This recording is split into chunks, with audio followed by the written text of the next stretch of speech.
And welcome everyone to another exciting episode of season 3 of Riding Through the Unknown. I'm joined tonight with my co-host extraordinaire, Nova Bell. Hi. How are you doing? Good. How are you? I'm good. Well, tonight we are bringing you a guest who, if memory serves right, Nova, wasn't this one that you had talked to me about and brought my attention to? I did. I seen Chris on another podcast and thought that we really needed to get him on here to tell his story. Nice. And here he is. So, Thanks. with that being said, I'm going to allow him to introduce himself because his story is so extraordinary.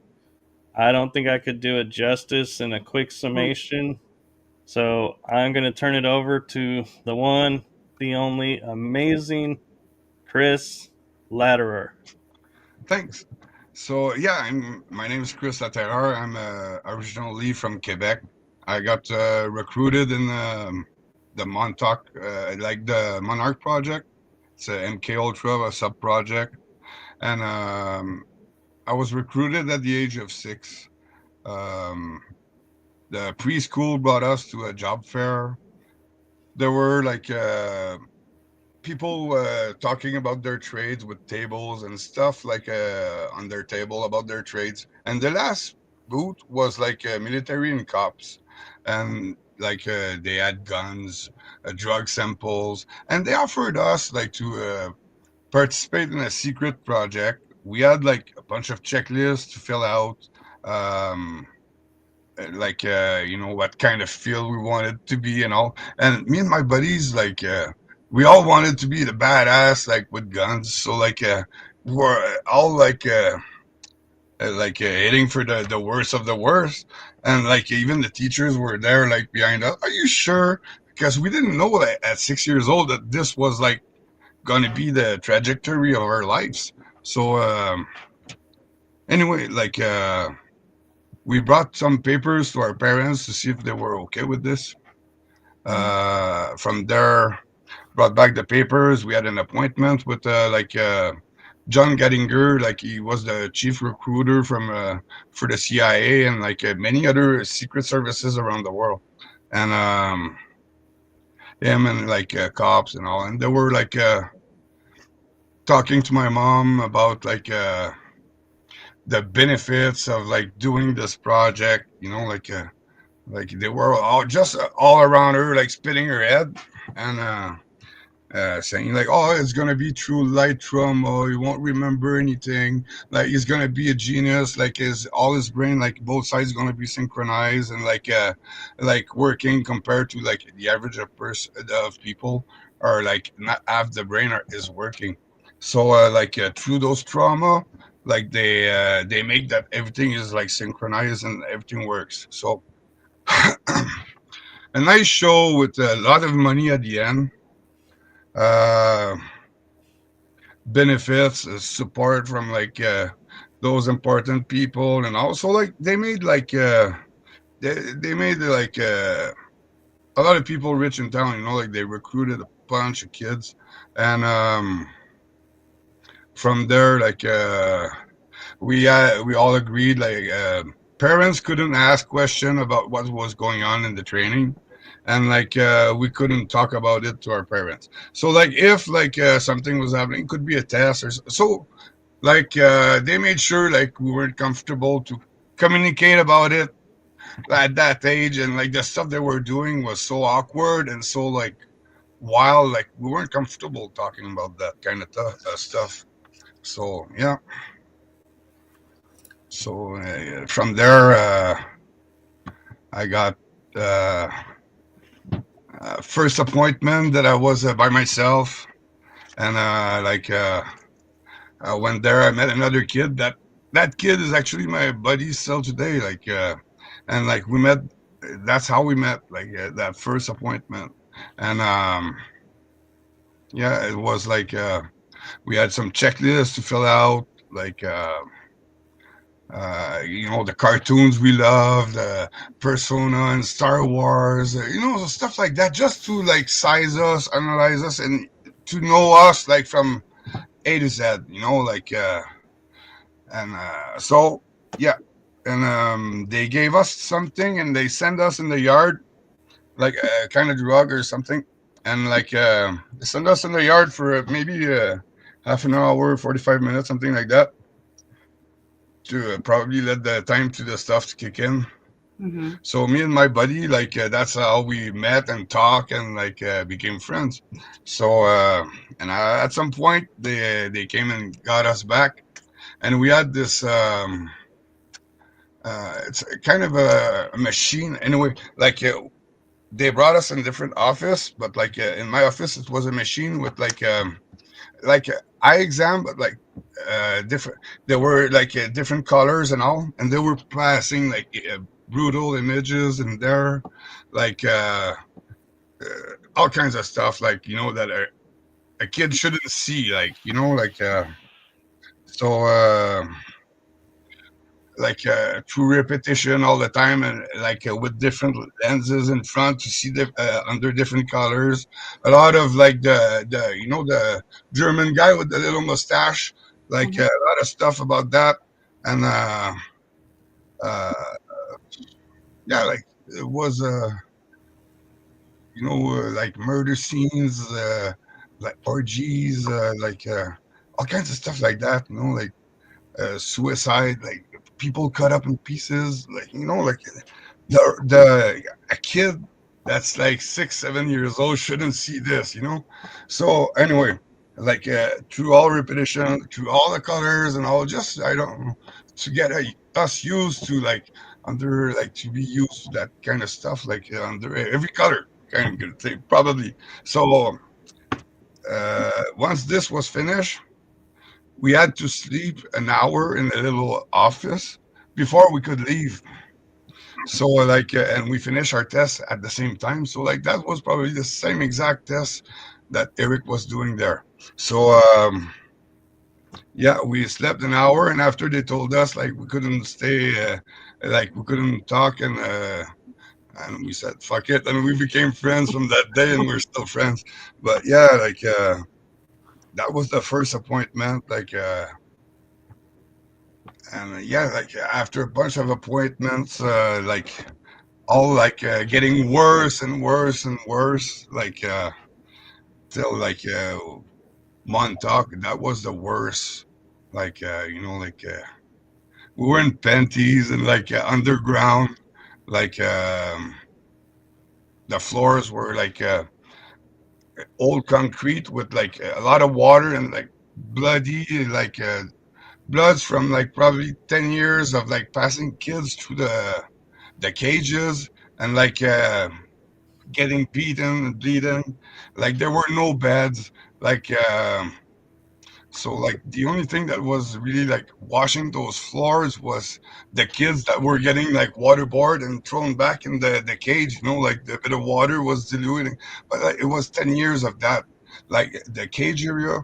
So yeah, that was like the smell of blood in the cage area was really like overwhelming, like the metallic taste, like and yeah, like So did they went to your school and like recruited you from school? You're yeah, saying.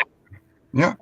So And was my mom said yes, like I think she got like 40 grand, and like I got a pension for that, like uh yeah, like were they like military people coming to recruit yeah, you? yeah, and CIA, like there were like a sign from the CIA, like on a like like those little posts with a little square, and there's a glass in it, and there were a sign of the CIA in it. And like when I got there, I said to my mom, hey look mom, like CIA, that's like the FBI, like the police. Like I was a kid, I was all excited. So yeah, but that's all memories I have now, like that are clear, like like I so wonder if they doing like the Gateway project when you were saying brain syncing. I wonder if it was something like that. well, yeah, like the like we got trained by so many people, like because in my area they bought a school. The CIA bought a school that was abandoned.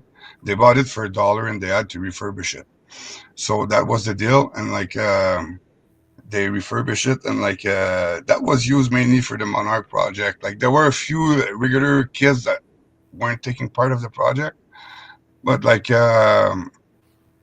they were just getting split off the class when like sample like CIA people were coming to teach us. Like we had like a bunch of like remote viewing, like that was like something. Like there were people from Stargate that came and like teach us how to do the remote viewing. That was like yeah something pretty cool. Like I have a bunch of souvenirs like that of like those train. The part of at school wasn't like like the abuse part, and like because it was still in the like a government building and like a lot of witness, but like when they were bringing us like coming to get us at night or like for a week or like a sample like through a scout trip, they were taking us apart and like bringing us to wherever, like you never knew what it could end like like so yeah, like sorry, my puppies are loud a bit, yeah. That's all right.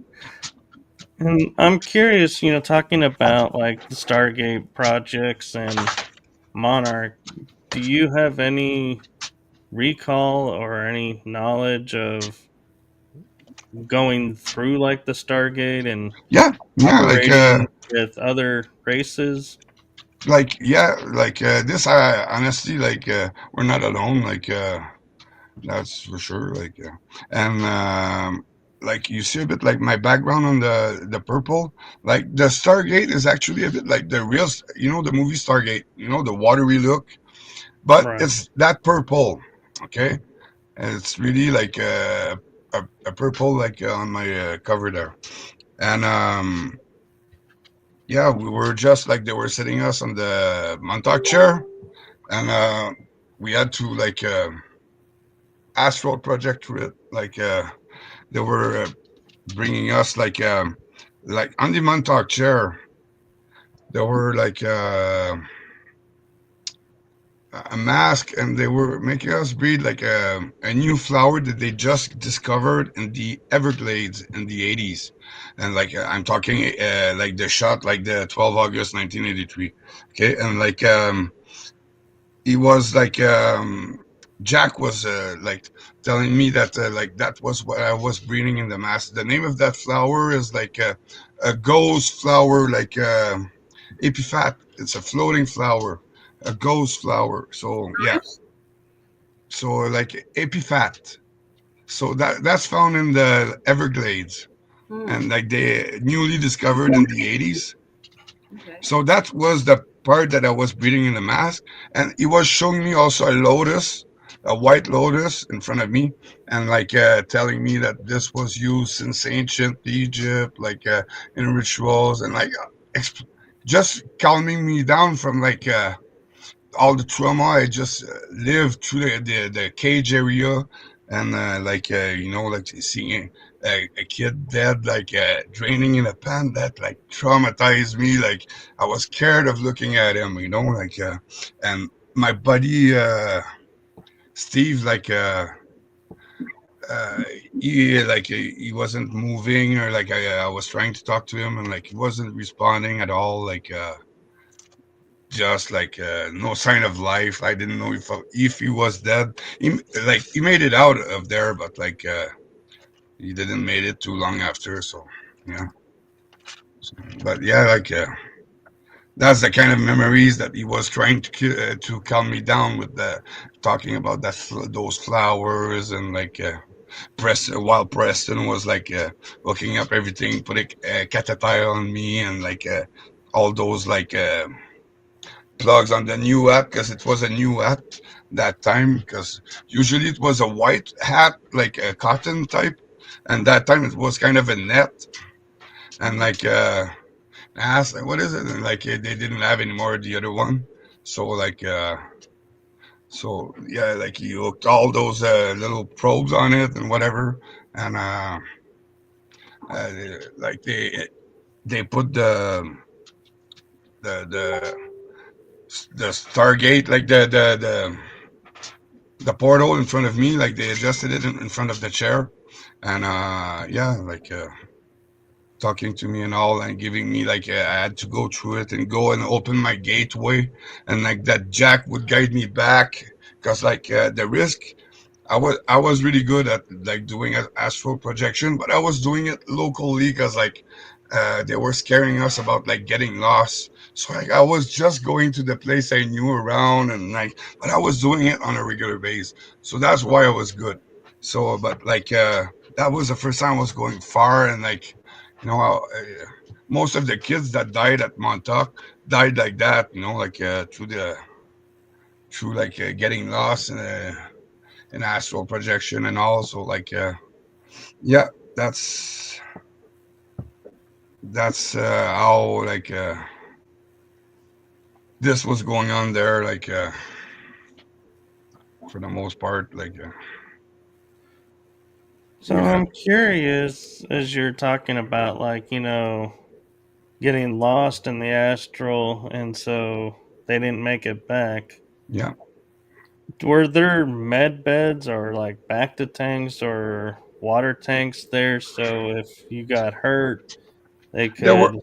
there were metal pan that they were like doing waterboarding in it, like at the end of like the cage section. There were kind of an open room there, and like there were like cattle prop, like electric thing, and like there were that big pan, and like once in a while they were coming in their cage and getting us and like bringing us there, and like doing waterboarding and almost reanimating us to do it again, because like we're giving up at some point, because like yeah, you want to fight, but like after like 10, 15, 20 times, like you don't resist, like you just like you're like a rag, and like they just like get the water out of you, and like you go back, and like, so like yeah, those are the kind of traumas that like makes people dissociate, like it's an automatis, like to dissociate when you are living traumas,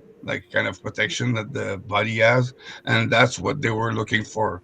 Like those dissociation were creating alters with a new slate that they could program and like hide inside us, so that they like this comes out when needed, or like if they need it, or like in a certain situation.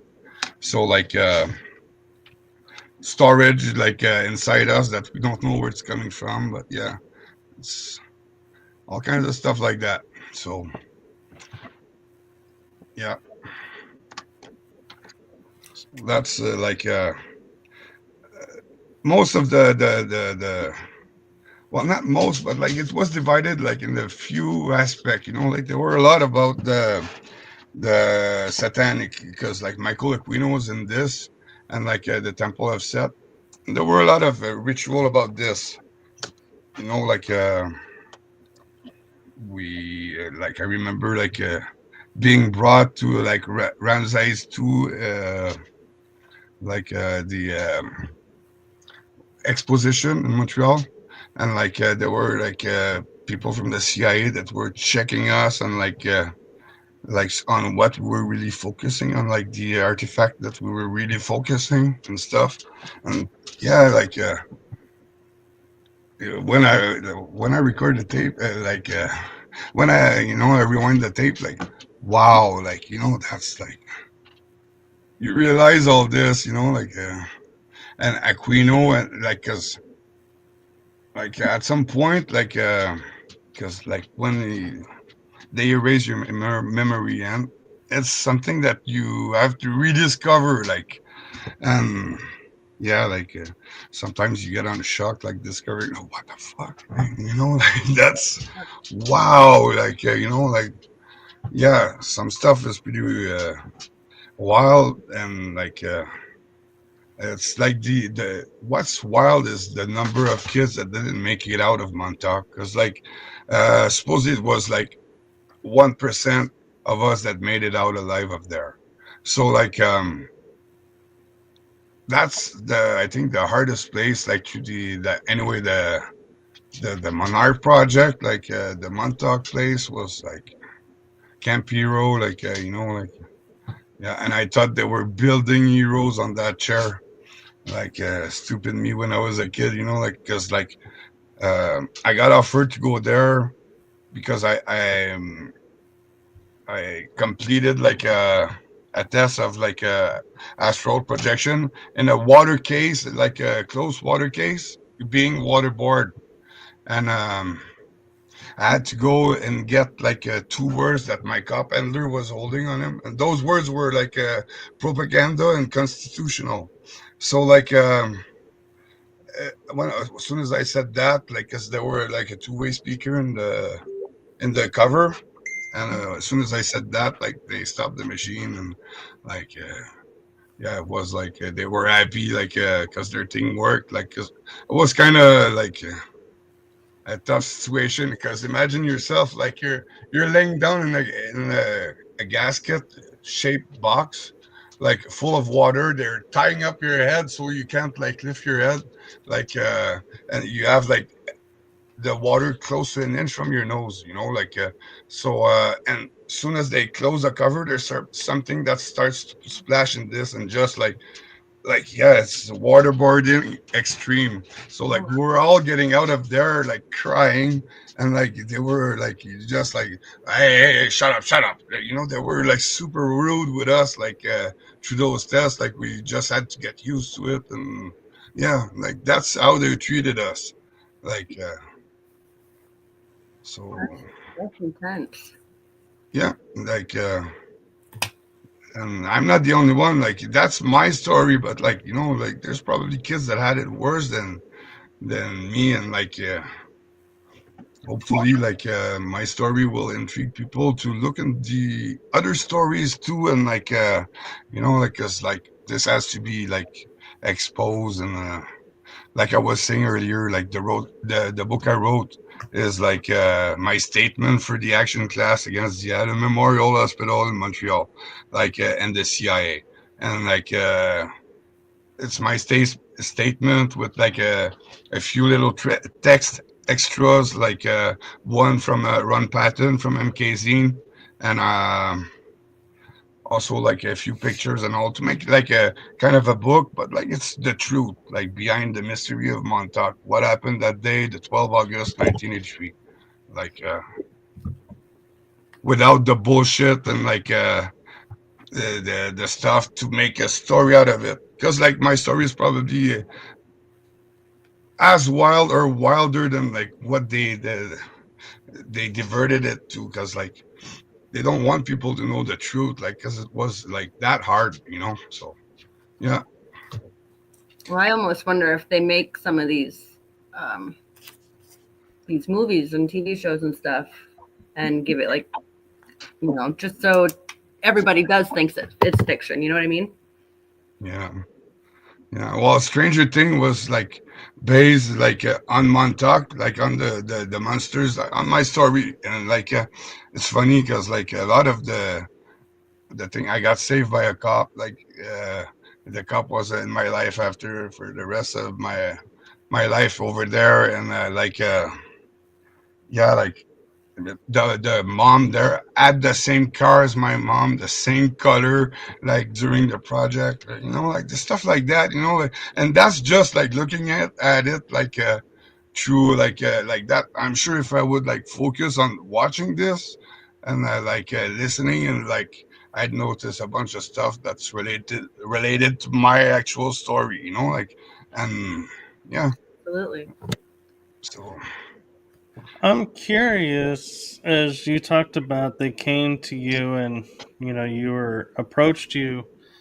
Do you think that you had any abilities or gifts oh that yeah. put them on your radar, and so that's why they approached you? And do you Yeah. mind sharing what those could have been? Well, another thing, like I was special, you know. I had like 2 rows of teeth, like a shark. So like I had to go through a surgery, like to remove like the second rows of teeth, but like a bit like a Anunnaki, you know, and yeah, a lot of That's people some people were stopping us in the street sometimes, and wow, like you're special, like you know, and I remember at some point in the restaurant, and that was a lady that was on a TV doing cards reading and all kinds of stuff. Like she was really known, and like she did that scene in the restaurant. Like she had to come and sit with us, and she was just impressed by the energy. I was like glowing or yeah, so like, but that was kind of making my dad uncomfortable, even me, like you know, like who likes that. So yeah, so yeah, for sure I was special, you know, like for the astral projection and you know, like telepathy and all, it's all stuff like yeah, telekinesis, like a test that I remember that was pretty cool. Okay, like we had like a little boat that was floating in a water pan. Okay, and we had to think one by one, trying to like make it move. And so like it was going like but slowly, but like soon as we did the test all together, that thing almost like a jet boat, like you know, like just the power of everybody united on. So like all kinds of tests that were like cool. I learned a lot like in this project, you know, like it's not all bad stuff, but like the bad was real bad, like so. Right. And so I'm curious, you know, as you say, like some of the stuff wasn't bad. A lot of people I notice, and I'm kind of a little bit guilty of it myself, is always sharing the bad parts. And so I'm trying to start to share the good parts of what I've learned from my experiences that I can recall. And so I'm curious, what good do you feel came from your experiences? Oh, like sense of life, like the open mindedness, the you know, don't know if it's the LSD they made us do, like, cause like we were taking LSD like on a regular basis during those years, the CIA school, so I don't know if because like that was the goal to take the LSD. We're leaving for school. We're taking a drop of LSD with our little lunch and leaving for school, like you know, and like the goal of that was to open the minds of our door, the doors of our mind, you know, and so that was like what Jack was always like repeating, and like sample when there were stuff that was bugging us, or like to build our storage, the files of storage, you know, like when there were like hard stuff that were like hard to process, like you know, like Jack was always saying like you put this in the lower drawer, where you don't go back, that's the, you know, the drawer for that, and you don't think about this anymore. So you know, just to it was like not all bad, you know, a lot of values and stuff, but not always the good values. Like but stuff remote viewing, you know, in daily life, you want to find something it's cool, it's, you know, it's all stuff like that, that once you practice and all, cause you know, me at first, for astral projection, like I wasn't working, it wasn't working, and at some point it just started working as soon as cause so much into it, determined to succeed, that like practicing that it was like just like instantly, like even like being waterboard. So that's like you got to be like, because it's something that's not easy to do like in during that kind of like stuff. So yeah, and like this I managed to do it, and that's what sent me to Montauk. Hmm.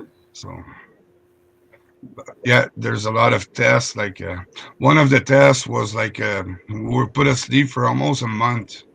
Like there were a bunch of bunk beds, and like we all had headphones, and they were playing tapes, like reputation, and like nothing that's like making any sense. Like just people talking, and like a kind of a phrase there of something, another phrase later of related, or but nothing that I could like repeat, because there's nothing that kind of makes sense in what they were making us listen.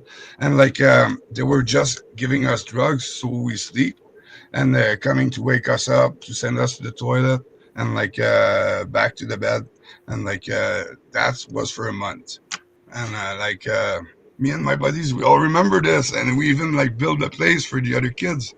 So like that's one of the plays that I gave in my book, like because I closed a few plays that they can't use anymore, because like my book is like non-censored. So yeah, there's a few plays that people are maybe gonna recognize and say, oh yeah. So like that's why they don't want my book out, because like yeah, I'm an asshole when I want. So I think we should take a second and let people know where to get your book now that it's censored. yeah, the only place is lulu.com, lulu.com. The only place you can get it that it's not censored so far.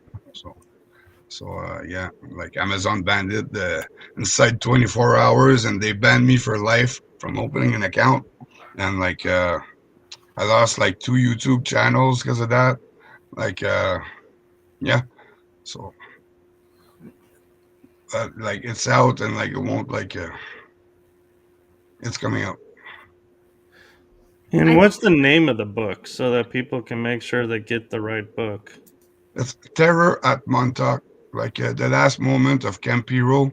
Uh, in the Montauk Boys, like yeah. So that's the title, like Terror at Montauk. Thank you. So I think I was listening to a podcast before, Chris, and you were saying how did you meet Preston Nichols? Yeah, yeah.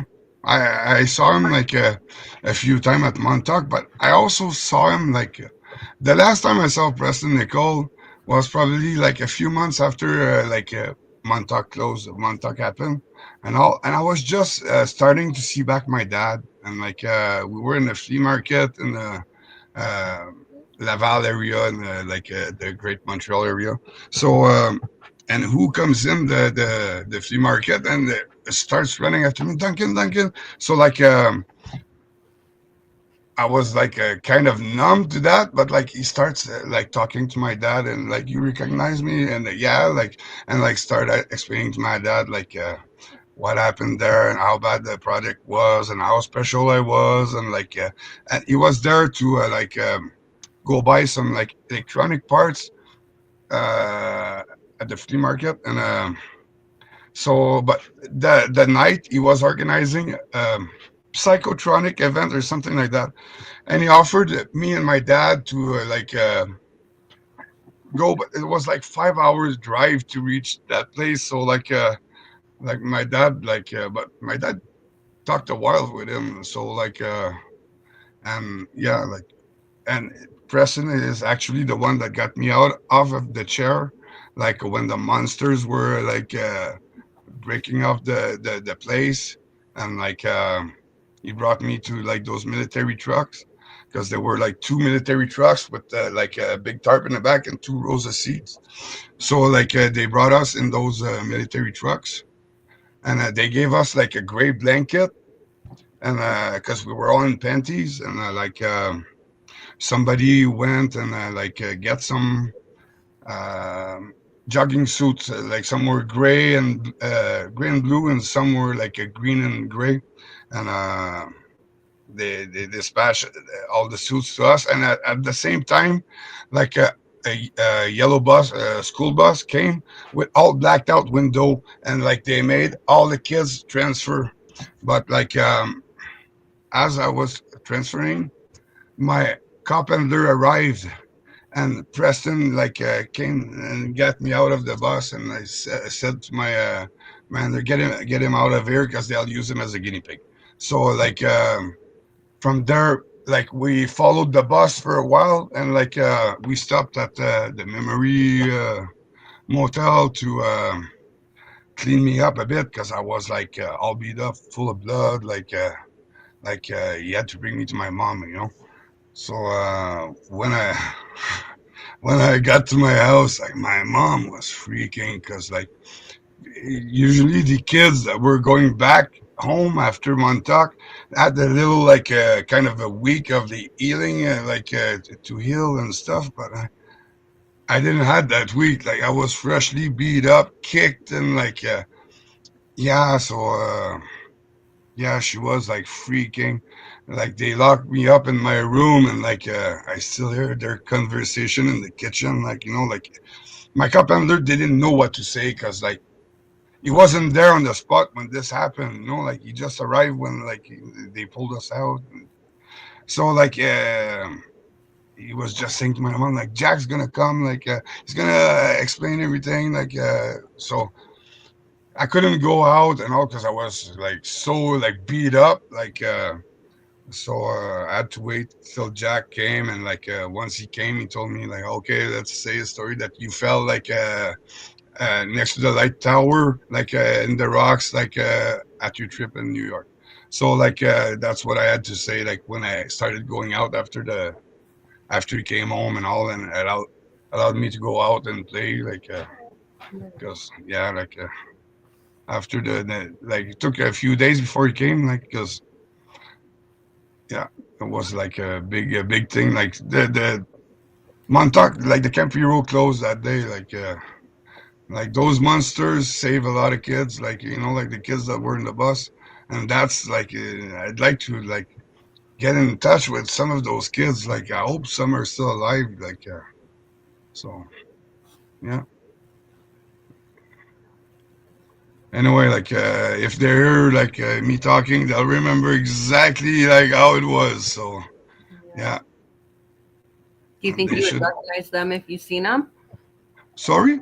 Do you think you would recognize them if you seen them? No, like actually, I saw like what's his name, Stuart Swardlow, and like I was brought with there with him in the same car because like we live 15 minutes away. This I didn't know uh, at the beginning, like recovering my memories. It's Ann Diamond that knew him and knew his story, and like told me like yeah he was living there. So I check on on Google Map, and like it all came back, the trajectory, the conversation we had. He had already like a Playboy earring at that time, like so yeah, like I saw him a few times, like but like we were brought there to like Montauk like that day together, and so like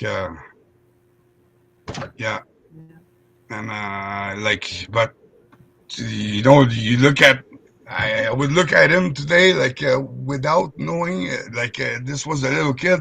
I wouldn't recognize a guy, like you know, like it's 40 years, like you know, Right. that's that makes no sense. Like you recognize him? No, like fuck, like we were like kids, like we were like, but yeah, like I saw him a few times, and like events that like. Him too must remember. He doesn't want to get in contact with me, like for sure, like because like I think he's scared because my story is like getting like pretty real, you know, like compared to like Peter Moon's story, like so yeah. So I'm kind of curious, Chris, what was it that was inside you that said, I need to write a book now and share this out? Was there like something that I wasn't happened like or I wasn't planning on writing a book at all. It's like because I was in the action class and I had to write like my statement and all. And I was talking to Anne, and she's she has a lot of knowledge in MK Ultra, she's been through it at McGill, and she knows a lot of people that went through it and all, and yeah, she just convinced me, your story is that important. Like, people have to know, she was saying I was the missing link to the Montauk mystery, and yeah, that kind of because I was thinking about all those kids and all, and she got me like that too, yeah, think about those other kids, and so some point I said, yeah, not knowing, not balancing everything I was getting into at that time, like but like I said, fuck it, I'm doing it or I'm not doing it, and I just said I'm doing it, so that's what I did, and yeah, it's a life changer, because fuck my life. They're a nightmare. They're a pain in the ass, when they get on you. But some point, I'm stubborn, and I made sure that if they do something, it's gonna be just getting fucking worse for them. So I'm really fair, and they know what I got out, because I made sure I gave a few copy that would leak, so that they would knew what I would release, so that I wouldn't get killed because they didn't knew what I was gonna release. So I played the cards like I think I should have, and I have no regrets, and hopefully I won't do. I've done this without people cause I it's nice to hear about the Stranger Things, the Montauk, but when you listen to what happened to us, and kind of put yourself in our place, and imagine look at a kid that's because I was 8 years old, look how little they are, how fragile they are innocent, imagine being beat up by army guys, yeah, or abuse and all, and I could go on and on, there's yeah, so you gotta you realize this, and the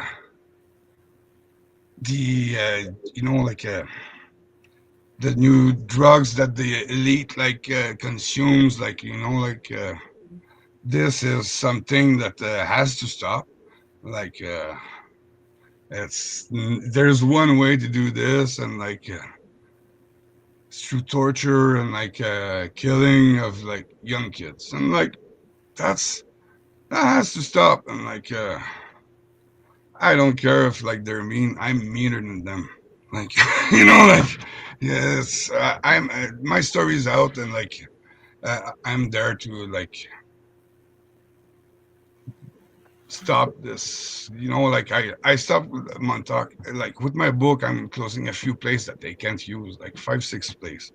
So it's hard. It's rare that they get hit by somebody like that and not reply. But at the same time, now that they know that I remember what happened there, they know that I can, they don't want me to say, hey, say hello to my little friends, because this is the kind of shit they're thinking, because they dealt with it once, and I was 8, now I'm 50 close, I know way more worse stuff, so it's something they have to kind of digest the pill, and just because I'm still fair, I'm not breaking everything, because people still need secret services, and I don't want to ruin everything, but there's a good cleanup that needs to be done, and I want to be part of doing this cleanup, I have been trained for that, so that's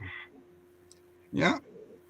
Yeah, and there's a question over something you had mentioned in the chat room. And when you talk about the kids needing to be in fear and everything, are you addressing that drug that a lot of the people in Hollywood and some politicians are using to keep young Yeah, Okay. that's and a lot of those people that are like politicians and artists were monarchs too. Like they went through the program. Like not everybody went through the same things. Like there's like hundreds of like diverse projects and for different goals, different fields, like for later and also like was not everybody wasn't going through all the same things, but in my case and in the case of my buddies that got recruited with me yeah, we all wanted the same thing and we all got the same thing pretty much. I'm kind of curious with your experiences going through the gate and everything. Have you ever been like just in passing looking at something and going, you seem very familiar, get like deja Deja vu? vu. Yeah. Yeah, totally. And that's something it's funny because we had always a book to carry with us, and even during vacations and stuff. And once, if we had deja vu experience or weird feelings or stuff like that, we had to write this down. And once we're back, we had to say it. And my mom was always keeping note of this. I had this book, and you know, like so and once we were back showing this to her and they're talking about this and exploring those signs and educating us so that's something yeah, we dealt a lot with that kind of stuff the first few years. I would say half the school was regular school, and the other half was psychic powers and stuff like that. All kind of some stuff was super cool. Wow, you realize all this later. Wow, I was lucky, kind of thing. For those points, some wow, I survived that. So it's, it's extreme, but there's balance kind of thing to it. But you gotta, as much as there's a balance, does doesn't make that a kid deserves to be in that situation and be the one that is being balanced and stretched like that. So that's it.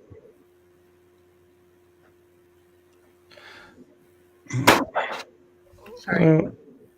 I'm a little curious too, is with you being from Quebec and meaning Canada, Yeah, do you feel like your treatment in Montauk might have been different because you weren't a U.S. citizen, or we had English names that they gave us on their way to Montauk, that we had to practice during the traveling there, and because we knew that the place was going to be hard. We could be interrogated and all, and they gave us those names to give if something happened, or so we had those names.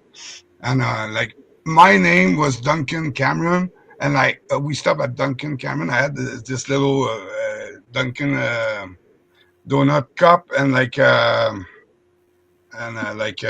little lunch, and I had also on me my chemical corpse badge. Okay, and in French it's a macaron, so I had macaron Cameron to remember and Duncan to to practice, because they just gave us LSD at the same time, because we were going 6 hours straight. We were four kids in the car, and our handler from that point, and we were going straight to Montauk. So we got there in the middle of the night, but yeah, we had to practice those names. And my buddy Steve was Pedro de Montoya. So but yeah, at some point just the LSD kicking in and all, I was always messing up and making everybody laugh in the car, and the driver at some point just said shut up, sleep.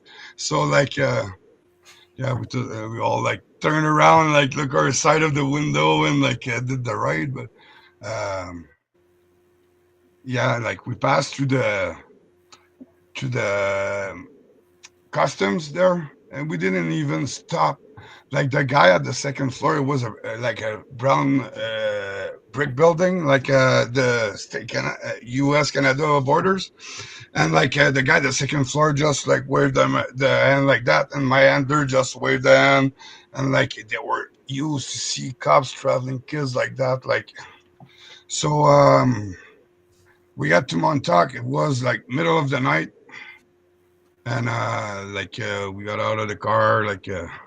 He just woke us up like a few minutes before turning in the parking, so we were all sleepy, and we had to walk in the little wood path and go down the hatch, and it was all like rectangular concrete, like the ash, and like a little rebar that was kind of inside the concrete, just like little rebars to and we had to go down, and from there there were different cage sections there too, because I can certify that because there were more kids in the army truck and bus than in my cage area, so there were other cage area, so I didn't see everything through. I went there a few times, but the other times I was brought there, because I went like 3 4 times on the Montauk chair, but I was brought there through the acid house, and I wasn't going through all the thing that I went the last call of Montauk. So, but yeah, that time I went the other way, and yeah, yeah, it wasn't the same thing. Can you tell us about the acid house? Yeah, well, the acid house, it was an office also. Okay, so where the coffee beans, the wallpaper of coffee beans was, there were desks there, an ashtray, and they were smoking there, and the other side was like couches, and where there were tie dyes and stuff, and kind of palm tree in the tie dye, and that's where they were making us buzz on this, on LSD, and till we were going on the chair, and after leaving. So that's, and another time, through a school trip, a field trip, and they just split us from the group, and they brought us there, and yeah, that's I went there a few times, but the worst time was really when I went through everybody else was going through, going there, it's not everybody that had the chance to go there for to do LSD in the acid house and go and chill on the chair. Wasn't that kind of thing. It was something else. Once you go through the process and those tunnels underground, and the place was built for that. You could scream, yell, cry, do anything you wish.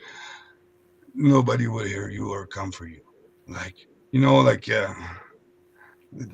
and I don't know how they got the pig, because they brought a pig at some point, and they butchered us. They butchered the pig in the cage area, and I just the pig squealing, getting so they made it so that he would squeal for a while to traumatize us, they so yeah, that's memories I have. Fuck, bad people, we gotta clean this up. So yeah. Absolutely. Absolutely, I agree.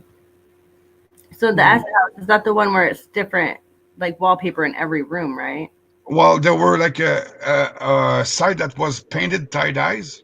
Mm-hmm. Brian Mimic got good pictures of that. The guy uh, he was at the right place. He took and even the wallpaper, the coffee beans wallpaper, the other side. That's something when you're on LSD, is those kind of thing you focus on, and that kinds of carves in your mind, and it's a print that stays there, and you recognize those things once you spend hours focusing on this stone, yeah. So that's how I remember that that place, yeah. So Yeah. that's the acid house, like, and it was like just like a regular house on on the yard of like the Campy Road there at Montauk. Right, right. Okay. And Iron Bear 78 is asking, did you wake up with nosebleeds in the middle of the night? Not that I know of. No, like well, like maybe it happened younger or whatever, but like I don't think related to that or like oh I couldn't say like like it's not something I've really looked into, but yeah, like is there a point to this? Like is there some because like I could like probably like look like for like in those beatings or whatever like it's like a big tape like the way they build their mine, it's like a big tape like Right. so it's like a photographic memory kind of thing, so like yeah, and you can explore those photography and go get those other details like like in your mind, like it's that's one of the good sides, that's something that you use in daily life, and yeah. Yeah. My friend Derek says he's had some really bad news yesterday. Prayers are appreciated. We are truly being targeted real bad. Mhm. So prayers to you, Derek. Yeah. And Mm-hmm. There's many talking of us about that are. being, yeah, talking about being targeted, do you find that that's something you're noticing a lot of being targeted? And how do you go about keeping yourself from being targeted? Well, just at some point you don't give a fuck when it's like thousand million times like they're like you're trying to get up and they're just kicking you back on the ground, like you get numb and you don't give a fuck, and like you just like okay, okay, and you just continue like it's a regular thing. You're on cruise control like on this, like like so like at some point like you pass that don't give a fuck and you really don't give a fuck, and like that's where you come out like me and like do shit like that. So like, but yeah, that's you got to be pushed to this limit, like I had a good life like back up 15 years ago before I started like waking up to the project and asking question about like those tests at the Allen Memorial and all that, like got to my under, and like that's where my life changed. Like I had like a Jeep business. I was like selling franchise. I had the first one open. Like I had 3.5 million in inventory paid to me. Like shop full equipped. Like like 5,000 customer. Like like I was supplying uh, like scrap yards and like dealers, and like like I was the main place for Jeep for like accessories and stuff. And like they made it up. They set me up. Like I lost everything. I So think they do that so you don't. I feel like I've noticed that is they'll hit you in any way form in your normal life just so yeah, you can't progress to tell the truth. yeah. And they made me pass for crazy on the news, like because like when they set me up, they sent me to maximum security jail. Okay, and I asked my lawyer to get like psychiatric evaluation because I had like my escape plan from there. So because maximum security was impossible. Like we had an hour a day outside, the rest was locked. So I got transferred there, and somebody was waiting for me next to the transfer place, and I escaped for a year. But like for a year, they made me pass for like crazy on the news, and like don't approach him, like he must have change of appearance, and like uh, all the news, and like they all had the same article, the same, exactly the same. So that's where you see like that's the corruption, like like when they don't like distort nothing and just use the same, like that's a good sign of, Like a yeah. cookie So cutter. Right. yeah. So I anyway, just noticed. Yeah. I was I gonna say. I I got escaped for a year, and like I turned myself after a year, but like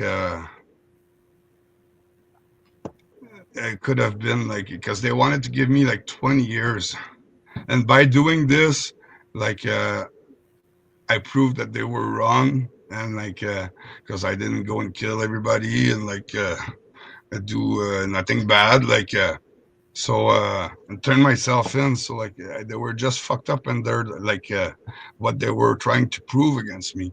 So like I was acquitted. Like I got released inside 2 years. So yeah. Okay. I was just gonna say we're at the hour mark, so everyone that's watching this, if you're liking this, please help support our channel by hitting the like button, whether it's on Rumble or Facebook or YouTube and Rumble both. And are you available to keep going with your story, or do you need to run, Chris? No, I'm good. Like we can continue. Like yeah, Okay. like I don't mind. Like if you guys still want to go, like yeah, Yeah. if you want to do this another time, there, yeah, I don't mind. I'm open. Like the goal is like to have this shared so that people can listen to this and like hopefully dig a bit more into those stories and like if Right. this can And be brought to like light in the public and be like stop being censored everywhere, like because like we're fighting against censorship, and like so like if everybody can share and like and that's appreciated, that gives a hand, and like it's for like at the end of the day it's for the kids, like so. Absolutely. right. And you kind of touched on it, but I want to go back and revisit it a little bit and in a new way is now that you've sort of, you could say, awakened to what you've done and being a part of the projects and the programs, do you feel like you are able to use any of those abilities currently? And how do you use them? Do you like go on the astral and try to help people that are going through it? Some are like just programming me, they're automatics, but I don't want to like I don't want to give them those like advanced, so that's why I won't talk about those like kind of like powers that I still have, but like it's programming me, and like I think most of the people that went through MK, those powers are probably like programming them to come out, and like it's no shit, like the signs. I don't want to elaborate on this, but it's wild. Like, believe me, like, so, like, yeah, there's some, like, we're human are so powerful, and like they're hiding all those, all this knowledge, like, to keep like a certain, like, really powerful, but like, give this to like people like with like, good hearts and like good values instead of like those people that are in charge now that have no heart and like just like and like the world would be a nice place, and that's my goal, like because like everybody, like once they get in touch with the power they have, because we all have certain powers, not all the same, like and like certain are stronger than others, but like we all have our certain like strong points, kind of and like if everybody unites, it's a bit like the little boat that I was floating, that I was talking earlier about. Like when we all unite, you should see how the strength goes. So like everybody noticed that the elites are like trying to divide everybody, but yeah, that's why, because they don't want us to unite and like kick the boat out of the thing quick like that. And that's how it's gonna happen once everybody like wakes up to the power we have. And like, yeah, like, who are they to keep this knowledge from us? Like, they're smarter? No, they're dumb. Mm-hmm. Right. And one thing I like to remind people of when we talk about, like, people waking up and uniting and making a change, we always think we had to have like 51% or more to have, the majority, so to speak, to cause this change.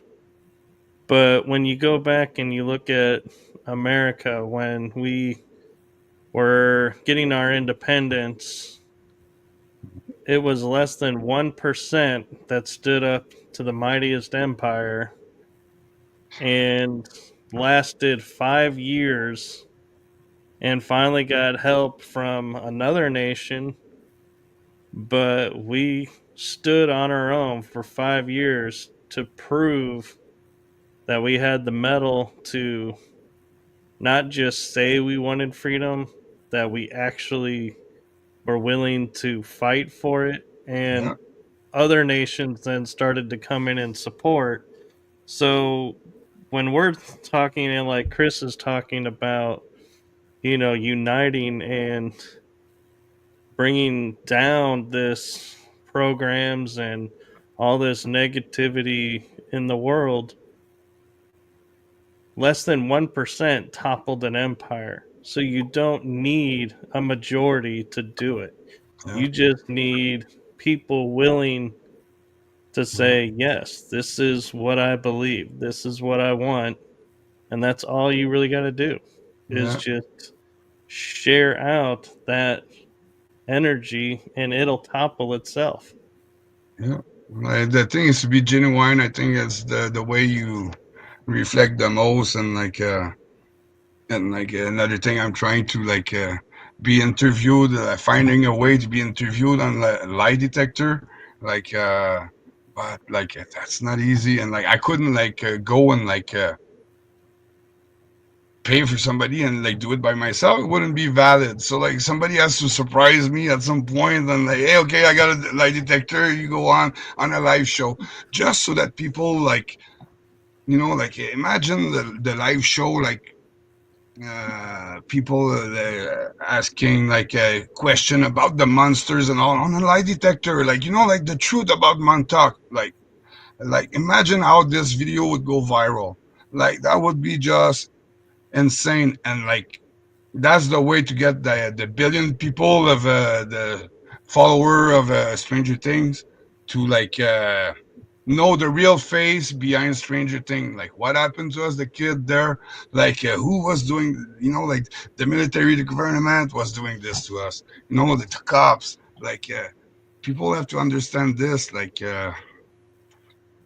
and like people have to like be shocked to like ask for this to stop and like unite, and like because once like people will be like everybody on this will have to stop. No choice. Like like there's a limit to the place you can hide. So Right. And I actually have a question for Nova and you, Chris. And I'm assuming, which is I'm admitting right now, that Nova has seen Stranger Things or is familiar with it.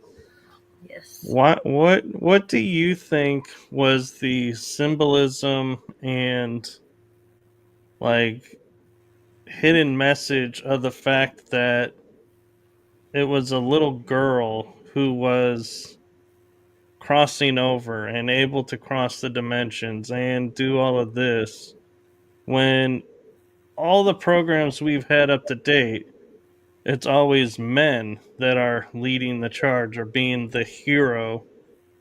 And Stranger Things was a rarity in my perspective and opinion to make a little girl the strong one, the heroine. I think it's to make a distortion of the truth, kind of, because like to change a bit the pattern, but also to keep certain elements that are true, because that's their kind of way they're mocking people and all. At the end of the day, like those that are in charge are setting people, and like yeah, they all see life a different way than we deal or see, and like that's a kind of mocking thing, like but like I know there's girls who went through like the Montauk, not the Montauk, but the Monarch project, and like I wasn't there to like see if like I didn't see any girls at Montauk, but like I didn't see all the cage area either. Like so like probably we weren't like mixed together, but I know there's other places I saw underground that there were girls and like yeah, the same kind of place, but like not like a bit newer than Montauk. Montauk was old and like dirty, and like the other place was like newer. So, but yeah, like cages, and so yeah, like I think they, and like to put like 11 years old. I was 8 years old. Like like they probably don't want people to know, like like, hey, teachers weren't that, and like like social services, like like it's that's what they didn't want people to know, and like that's what I'm releasing in the book, kind of thing. I'm not giving names or like I'm not a snitch. Like, if I have to deal with some of them, I'll deal with them personally, and I'll have pleasure doing it. But like, yeah, I'm not giving names. Like, just like giving the true colors of the project, and like who was doing that to us, and like the kind of people kind of in charge of that are involved in this in a way or the other. Yeah. Yeah. What was the question, Michael? Sorry, I was listening and got totally forgot. So the question was the fact that Stranger Things uses a little girl to cross the barrier and be the one that's like the tough one, the heroine, so to speak, and the hero of the story. Do you think there was a hidden message and symbolism to the fact that they used a little girl instead of males like they usually do? Um, I mean, I'm not sure if there was. I don't know if there was a hidden agenda there myself. Um, I have recall of going through. I mean, Stranger Thing was pretty triggering for me. That was a hard show to watch for me. It triggered a lot of different things. But I know that there was girls there at Montauk or going through those programs as well. Um, I Yeah. mean, but I don't know if there was a hidden agenda. I couldn't tell you that for sure. Yeah. So yeah, like you've been through like so yeah, you're not the first girl that tells me this actually, that like, so, but personally the way we were brought in, and like I didn't go through like all the cage area, so I didn't see you guys, you girls there.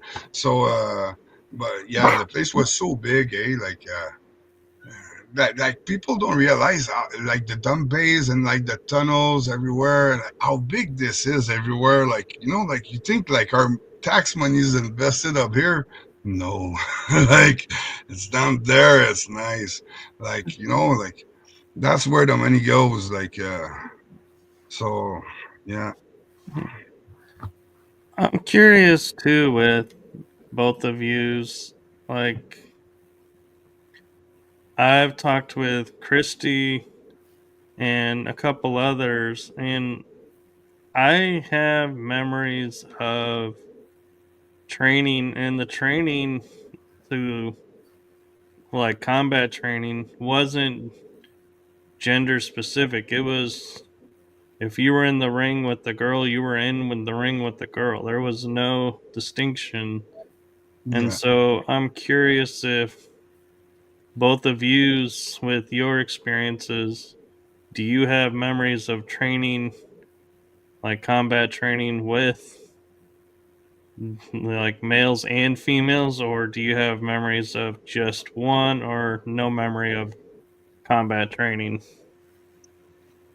I have memories of training with girls also, the being trained, but like the combat like was more like between guys anyway. Like for me, like but like probably like at some point they mix girls with guys and like probably same size a bit or like just to like they're experimenting too like with us, eh? They're testing the limit so like they can like put 100 pound against 500 pounds, also just for the blast of it. They're done like that. So yeah, like I don't know Nova, like how your training was, but like aspiring like the same age range though, like that's one thing that they were trying to keep, like the same age range of kids, like not like older kids with us or like, so like that was different groups or like, so that's one thing I noticed.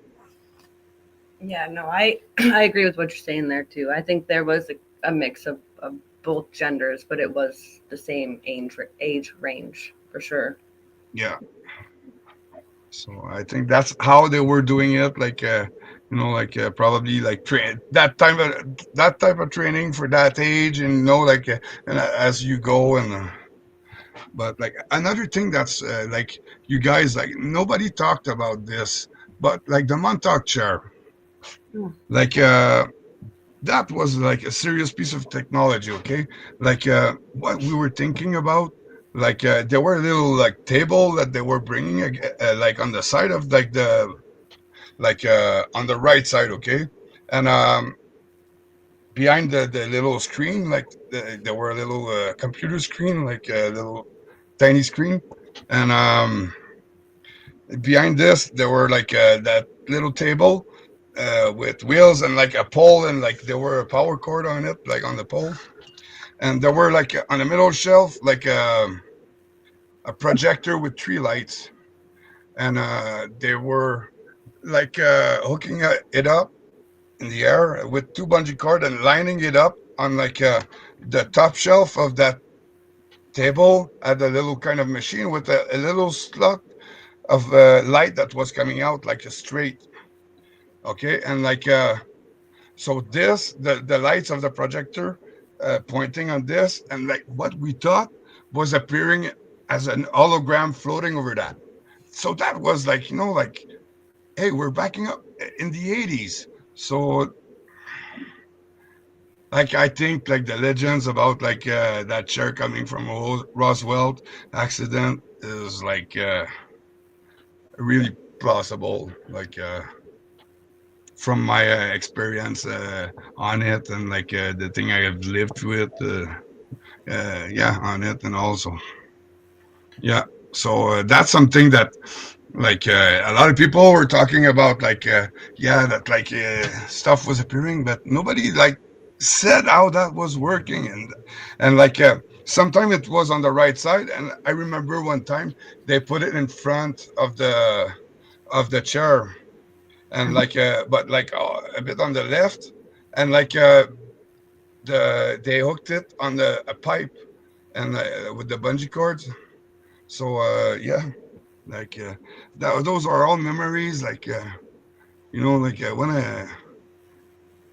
I was there like hours, days, and like weeks. So like there's a lot of stuff I remember from that place, like and yeah, like that's kind of details that people have to like get out, so that people, oh yeah, like I remember that little table and stuff like that, because that's the setup of the Montauk chair. Like that's how it was. Like they were putting it on the right side behind the computer screen, or like in front sometime. So, but it was an accessory that like Preston was bringing, and like what you were thinking was really appearing like hologram. Like you couldn't grab it, or but like you saw like clear. It was clear image. Like so. Right. Right, and it reacted differently for different people. It wasn't like the chair was, you know, something that was you either activated or didn't activate it. It activated based on who you were and what you were almost, I want to say, capable of. Would you say that's a true statement or I couldn't say because like like Preston was like taking care of all the electronics and the monitoring and stuff, and like people that say you we weren't drugged, we were super drugged for the chair, like because yeah, that's like astral projection. That was the goal, that they wanted. Like, and sometimes wondering if like it wasn't DMT or something else, like on the chair, because like I was used to the LSD like on a regular base, but like on the chair it was like another level of drugs kind of thing, and I don't know if it's the gas or like because like they were testing a bunch of stuff on us, so right? like And yeah. Iron Bear 78 is asking, was it a jump chair? Well, it was a stainless chair, and there were actually two chairs there. There were one that was like more like a kitchen chair, and the other one was like with your legs, like you were a bit like laying down like that, but like with your legs straight, like a long chair kind of thing. And like that's the one I was going on, and yeah, like some people call it trip chair or whatever, but like I. I'm not English. Like one thing I know, it's like a trippy chair, like because it was like high tech and like backup. Like, imagine like it's Star Wars just came out and all, and you're on that chair, and you're like doing those tests. It's kind of cool, like like and. Another thing, they sent me twice to NASA to do tests. Like I had like twice to Disney for a week, but like I had to go and do a test at the NASA boat vacation, and like the first time I went was like I was paired up with a black kid, and he was there with his granddad too, like because like his parents were probably working too. So I went there with my granddad, and anyway, we were paired in the thing that turns super quick, and like started turning till we wiped out to just see how much G we could handle or something like that. And after like we left the place, and like I never seen those people again, like except for my granddad. We had the week at Walt Disney SeaWorld and all, like so yeah, that was cool. The second year was also at the NASA, and it was like a kind of a big office with a lot of people with scientific vests and stuff, like and like there were a corner, and there were like a glass square with like a seat in it, and it was filled up with the icy water, and like they just put monitor on me, and like I had to sit down in it for I don't remember how long I stayed in it, and like the scientific guy was just checking the monitor and all, and after a while he gave me a towel, and like I dried up, and we back to the vacation, like so you put yourself like a kid, like I was like always watching the $6 million man and all, and like he goes at NASA and all, like I was doing this. So imagine the trip when you're a kid, and you're like your parents are boosting this, like you'll be a hero, like and like you like and you want to be a $6 million man too. They put a lot of money on us, like like traveling us everywhere and all the formation, and like so like that was a good trip, like young, you feel good about it, and like you're ready to accept like those harder parts that are like you just don't want to think about it at some point, because like wow, it's so cool, like but like fuck, when you're older and like you realize everything, like, whoa, like yeah, That's where you know that a kid like they have to be grown up to make like good choice because what they think like that's the proof. Like so I'm curious, talking about like $6 Million Man and Bionic Woman and all those yeah, type of shows. I wonder if it was their way of, we call it soft disclosure, admitting, what we were capable of. But I wonder if it was their way of going, like, for example, if you were to come out and say, "Oh, I could run like that," and they're gonna say, "Well, yeah, everybody watched Bionic Man or, watched all these shows, so everybody imagines being that," and so it was a way to discredit yeah, the what we NASA were. or stuff like that people would talk about. Oh, I went to NASA to do stuff like stuff similar that they show in shows. Yeah, I get what you're saying there. Absolutely. Yeah. Yeah, they made it so that like if somebody would talk, it would they would pass for crazy, like cause like the thing is so crazy, but like once you like go beyond the crazy and give it a chance and like dig into it and like and get the real facts and all, like wow, like crazy becomes like crazy wild, like like like. To process all this because like even if you went through all this once they erase your memory you don't recall everything on the spot and some stuff like wow like like the gravity of stuff that's done through all this and like how they use people and all like it's we have to put a stop on this and like yeah, my name is Chris and I'm here for that. So yeah, so we'll do it like one way or another. Absolutely. Yeah.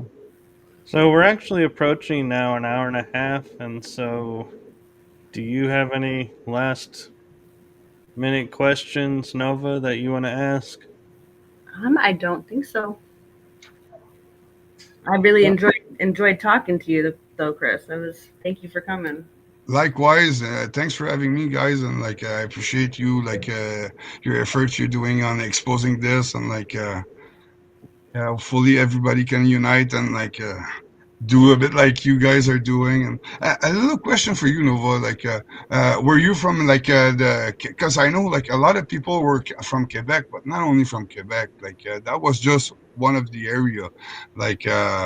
But they had like CIA schools like everywhere. Like like some people from the CIA were sent to us to teach us. Like they were going to a school for like a week or so to train us for certain like stuff in their field, and after like they were going to other schools, like so like it's not like our school was the only one, like No, I'm so, from Minnesota. okay, And I remember as a child, so my grandpa and I, we traveled a lot. He's his family was from Germany, and they moved here to Minnesota and built a farm. But one of the times that, and I have to say, I cannot remember any of the trip. The only part of the trip that I do remember is getting pulled over, and it was just the little part of the cop walking up to the car. That's all I remember. But we went to Canada, and there was some kind of issue and me not having a passport. But that's kind of, I'm like, there's something there. I think when yeah, I was hearing about you. So yeah. yeah, and like are you in the same like age? Because like there's so many groups, like I know there's younger groups, like I like installed some places for younger groups, like so I know there's younger groups than like my group, so but it wasn't done at Montauk after 83 because the place was closed, but like there's other places like that too, so yeah, I don't know if you're in the same range of age as I am, but I like don't. No, I don't think so. I'm 37. okay, yeah, like there's a bunch of people in that age area, so like like maybe like people are gonna recognize some place that I talk about in my book, and like because like Montauk wasn't the only place, so Right. hopefully that's the goal, and like because yeah, like that lasted long enough, and Hmm. yeah, Like all United will close that place. So just joining a fort with everybody and like yeah. So, Something I did find interesting though is you had said that you had second row of teeth. I did as well. So I wonder, I there's got to be something to do with the DNA there that they're targeting. yeah, Well, yeah, yeah. Like that's one of the first thing they did. They like taking blood works of us, like to see like our blood types and stuff, and like the surgery, like there were still my gums, like just before they, because that was like gonna come out like with my adult teeth and all, like so like I had like over 30 teeth like removed like that. So yeah, that's and it's funny that you went through this too. So like I think like those how they what's the name in English, like when they do experiment like that, like mixing breeds and or like species or but Hybrid. yeah, hybrid. hybrid. Yeah, so like I think that's the probably like at the end of the day where we're from and like because Yeah. like you guys probably heard about the company Clonaid. Yep. That's in it's in Canada. It's the guy that owns this. One of the owners is Rael. He's the owner of a cult called the Raelians, and it's like a spaceship and like stuff and like yeah, that's the cult, and like he's the owner of that. And yeah, like if like we knew everything that like those people like can perform, because like it's not dating from yesterday for clones and stuff. And so yeah, we got a lot of catching up to do, so we got to get at it and like start with that like soon. So yeah, go and dig and ask some questions and like get back the knowledge they took from us, like Absolutely. yeah, and share it for free so that like people can like the place can be nice again, because like I have a little problem with gates kind of thing, Here, and here. everything he touches. So yeah, Yeah. hopefully I'll get a chance to meet him at some point. Yeah, yeah, I wish. Right. Yeah, and you, Michael, did you like you were in MK projects too, or I have been told of a few projects I've been in. okay? I don't like the problem I'm finding that I'm adjusting to is I grew up outside of dogma and mainstream. I kind of grew up more metaphysical, so like astral travel was normal for me Yeah, and past lives was something I was aware of. So I have memories of these, and then I learned being in the projects is similar, and so I'm in a spot where I'm trying to discern, who are you my are. memories programs Yeah, or are my memories past lives? that's Are it. they both? And so, Me, but what changed my life was the regression hypnose with Misha Johnson. Like, if I can suggest you one good thing, like I did this, she unlocked my memory. And like from that moment, I did this, like, because I was at the same level as you are talking about, like, at some point, and like, when I went through the regression hypnose and like she unlocked my memory, that moment and like removed all those blockage they made, like hypnotic blockage they made through the years for certain different things. Like this changed the life of a guy just to know who you are. Like like where those memories are coming from, like you're saying, and like like was this like implanted in you or from a past life, or like you want to understand, and like this is a way to yeah. Mhm. yes, thank you. I'll definitely look into that. And one of the things, though, that I always find interesting is like I was drawing pictures as a kid of mountains, like a single mountain that would have no doors, but there would be like 3 levels inside the mountain, and there'd be like aircraft, ground craft, Yeah, that's and people. And I was talking to Arkeem, and he's like, "That's projects. Those do exist." And that was like the moment that solidified. Yeah, I've had bleed through memory of that. That was like definitely program, and so that's what started me on my journey was that. And I have one memory too that even surprised him was having a ship in space that's protecting a Stargate, and craft was coming through, and so they beamed me up, like astral beamed me up. And I go and I'm on the bridge, and they tell me what's going on. So I walk to somewhere in the ship, and next thing I know, I see myself walking in space on the hull of the ship. No helmet or gloves, but I have a suit on that I had no idea what it was, and use psionic energy to dissipate and remove the craft that came through and to lock the gate down. And so whoever was coming through unfortunately met a hard surface when they tried to come out of their travel. And I simply walked back down and went to the bridge and was like, "So, is everything okay now?" And they're like, "Yep." And I was put back in my body. Yeah.